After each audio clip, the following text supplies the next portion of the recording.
자연스럽게 없어진다고도 하는데 그렇다면 과연 치료를 꼭 받아야 하는지 궁금하고요.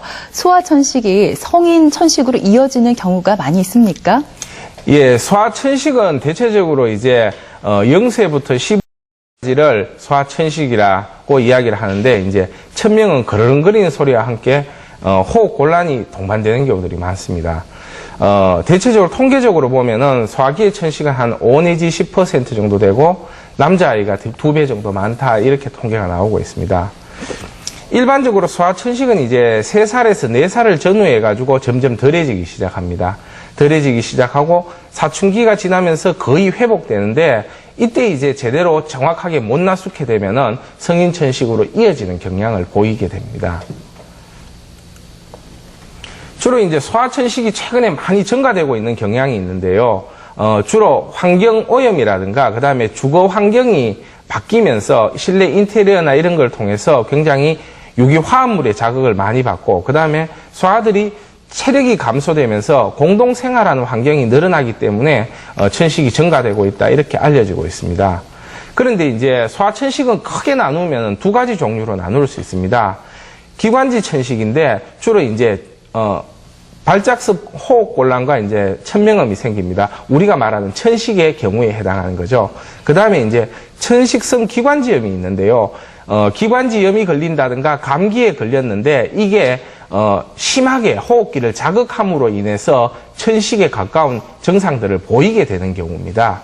그런데 이제 소아의 경우는 이 천식성 기관지염이 굉장히 훨씬 더 많습니다. 많고 이게 이제 교과서적인 기관지 천식으로 이어지는 데는 대략 한 10% 정도가 이어진다라고 알려지고 있습니다.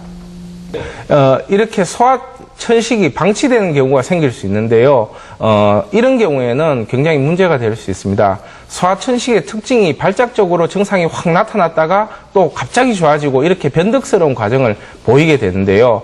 이게 이제 그냥 방치를 해버리게 되면은 치료율이 점점 떨어지고 원래 자연 치료율은 한 50에서 60% 정도 된다고 알려지고 있는데 최근에는 이런 어떤 치료율이 점점 떨어지고 있는 그런 추세입니다. 특히 이제 가볍게 증상들이 남아있는 경우들이 많이 있고 또 이제 증상이 악화되지 않는다라고 해서 별로 치료를 하지 않고 넘어가는 경우 있는데 이런 경우에는 이제 난치성 천식으로 이어지는데 한 10에서 15% 정도가 난치성 천식으로 이어지게 됩니다.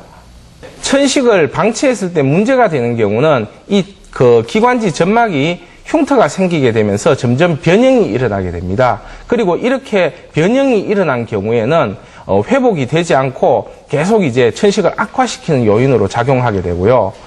그렇기 때문에 증상이 없어졌다 하더라도 염증이 계속 진행되는지 안 되는지를 확인해서 확실히 치료됐는지를 확인해야지 이 치료는 끝난다 이렇게 생각하시면 됩니다. 특히 이제 소아천식의 경우 초기에는 굉장히 적극적으로 치료하시는 경향이 있는데 발작의 수가 줄어들음에 따라 가지고 괜찮아졌구나 하고 방치하는 경우가 많기 때문에 생길 수가 있는 겁니다.